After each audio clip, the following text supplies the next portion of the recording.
This woman had been complaining of headaches, and what the doctors found in her head shocked the entire world. Maria had consistently styled her hair in a manner that resembled a crown. It was her trademark, her protection. It was thick, raven black, and flowing. As a result, she made an appointment for the first available time slot when the Salon Elysian Strands opened its doors for business. This salon was so stylish that it seemed as if it had been chiseled out of moonlight and obsidian. There was a scent of bergamot and hope in the air. Lucien, the stylist, was a guy who had hands that were so steady that it seemed incredible, and he talked in a quiet voice about the high-end organic materials that he used. These items were derived from distant, biodiverse locations that were so obscure that no one had ever heard of them before. He used a deep conditioning therapy that he referred to as the ambrosia elixir. This paste, which was aromatic and shimmering, claimed to lock in life. The outcome was nothing short of miraculous. It wasn't only the appearance of her hair that was so lustrous. It seemed to possess its own inner light, which caused people to stare and congratulate her wherever she went. However, just a few days later, the enchantment had already begun to sour. Her temples started to experience a little but unyielding tapping sensation, almost as if a small woodpecker were imprisoned inside her skull. The tapping quickly developed into a hammering, which eventually became a persistent, blinding torment that medications could not alleviate. As she attempted to massage her scalp one evening, her fingers were entangled in something. She separated her hair as she leaned close to the bathroom mirror, and she felt a chill go down her spine. There was movement occurring on her scalp. The tapestry was alive and boiling over with rage. There were dozens, no hundreds of lice that were crawling into her roots. However, these lice were unlike any that she had ever encountered before. Their carapaces were bigger, and they had an iridescent, almost metallic appearance. They shimmered with the same artificial shine as the elixir. They moved in an odd, purposeful, and synchronized manner that gave the impression of intelligence. She was so horrified that she immediately began a counterattack. Shampoos that may be purchased without a prescription, home treatments, vinegar soaks, nothing was effective. The organism seemed to be nourished by it, delving farther and more into the ground. Their little legs were like needles as they probed her flesh, like if they were on the hunt for something.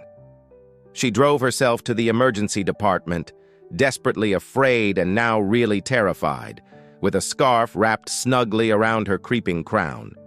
At first, the triage nurse was dismissive, but Maria gradually unraveled the scarf as tears of agony and shame streamed down her cheeks, and the nurse's attitude changed. The professional composure of the nurse was completely destroyed.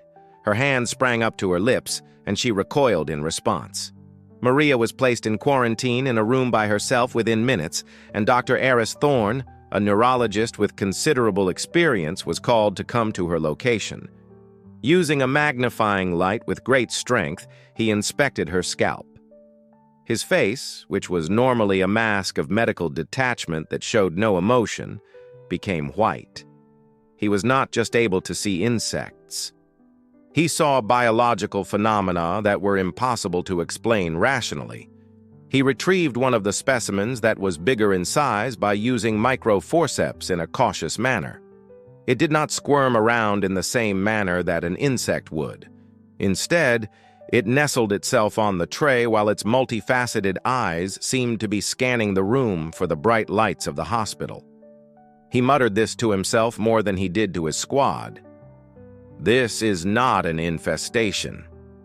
This is an implantation. An emergency magnetic resonance imaging (MRI) scan was arranged. The visuals that were shown on the screen in the viewing area, which was dimly lit, caused everyone who was there to gasp for breath. In addition to her scalp, she had lice on other parts of her body. They were involved in it. The animals had carved out channels that were tiny in size through her skull and into the dura mater, which is the outermost membrane of her brain, using their mandibles, which were strong and drill-like in their construction. However, they were not consuming her brain tissue. The most terrifying and perplexing aspect of the situation was that, through magnetic resonance imaging, MRI, and contrast scans that followed, it was discovered that they were in the process of constructing something. A complicated three-dimensional lattice was being built over the surface of her brain using delicate bioluminescent filaments that were finer than spider silk. It was a complex system of unknown substance that connected straight to her cerebral circuits. Maria's brain served as a temple for the animals, who were architects by trade. The stunning reality, which was discovered when a team of neurosurgeons, entomologists, and biophysicists was established, shocked the whole globe. The lice were not parasites. They were a kind of nanobots that were constructed using biological materials. More specifically, they were biobots that were created to resemble the lives of insects, something that had not been done before. The ambrosia elixir was not a conditioner. Rather, it was an activation gel, which is a nutrient-dense primer that provides them with sustenance while also activating their programming. What is the purpose of their existence? To establish connections rather than to devastate. The threads that they were weaving together constituted a living organic network, a biological antenna that was constantly changing and adapting to its environment. The device's energy was being supplied by harnessing the brain electricity of Maria. Her brain's remarkable ability to digest information was being gently co-opted, which resulted in headaches as a side consequence. As the medical professionals made the announcement that the network had been configured to receive a signal, the rest of the world stood by and watched in startled silence. However, neither a radio wave nor a satellite frequency is included. It was sending on a bandwidth that had never been discovered by any human device, and it was receiving a signal of unknown origin, a signal that did not originate on Earth.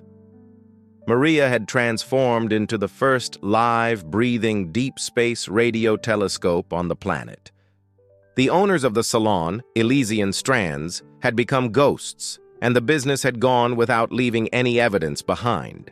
They were not stylists. They were delivery agents for a technology that was beyond the comprehension of human beings. The repercussions have a devastating impact on a wide range of areas, from neurology to astronomy to religion. Is it possible that this was the first encounter? Is this an invasion? Are you carrying a present? Is there a method for monitoring? Maria had previously been a lady who was suffering from a headache, but she was now the most significant human being on the globe. She had the solution to a puzzle that was out of this world. She never had a complete and total relief from her headache.